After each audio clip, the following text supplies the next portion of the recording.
கழுகுமலை கழுகாச்சலமூர்த்தி கோவிலில் வருஷாபிஷேக விழா திரளான பக்தர்கள் பங்கேற்பு. கழுகுமலை கழுகாச்சலமூர்த்தி கோயிலில் 16ஆம் ஆண்டு வருஷாபிஷேக விழா வெகு விமர்சையாக நடைபெற்றது. தென்பழனி என்று அழைக்கப்படும் பிரசித்தி பெற்ற குடவரை கோவிலான கழுகுமலை கழுகாச்சலமூர்த்தி கோவிலில் 16ஆம் ஆண்டு வருஷாபிஷேக விழா வெகு விமர்சையாக நடைபெற்றது. இதனை முன்னிட்டு அதிகாலை 5 மணிக்கு நடை திறக்கப்பட்டு உதயமார்த்தாண்ட அபிஷேகமும் 6 மணிக்கு மேல் திருவனந்தாள் பூஜை, விழா பூஜை, காலசந்தி பூஜைகள் நடைபெற்றது.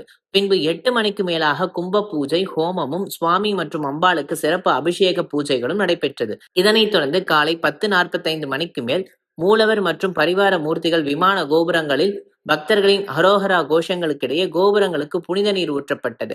தொடர்ந்து அலங்கார தீபாராதனையும் நடைபெற்றது. பின்னர் பக்தர்களின் மீது புனித நீரானது தெளிக்கப்பட்டது. இதனை அடுத்து கழுகாச்சலமூர்த்தி, வள்ளி தேவயானை மற்றும் பரிவார மூர்த்திகளுக்கு 18 விதமான வாசனை திரவியங்களால் அபிஷேகம் மற்றும் சிறப்பு அலங்கார தீபாராதனையும் நடைபெற்றது. இந்த சிறப்பு பூஜையினை கார்த்திக், பாலு, முத்து சுப்பிரமணியம், பாலசுப்பிரமணியம், மணி பட்டர்கள் செய்திருந்தனர். இதில் கோயில் நிர்வாக அதிகாரி கார்த்திகேஸ்வரர் மற்றும் திரளான பக்தர்கள் கலந்து கொண்டு ஏற்பாடுகளை கோவில் நிர்வாக அதிகாரிகள் மற்றும் தலைமை எழுத்தர், கோயில் ஊழியர்கள் சிறப்பாக செய்திருந்தனர்.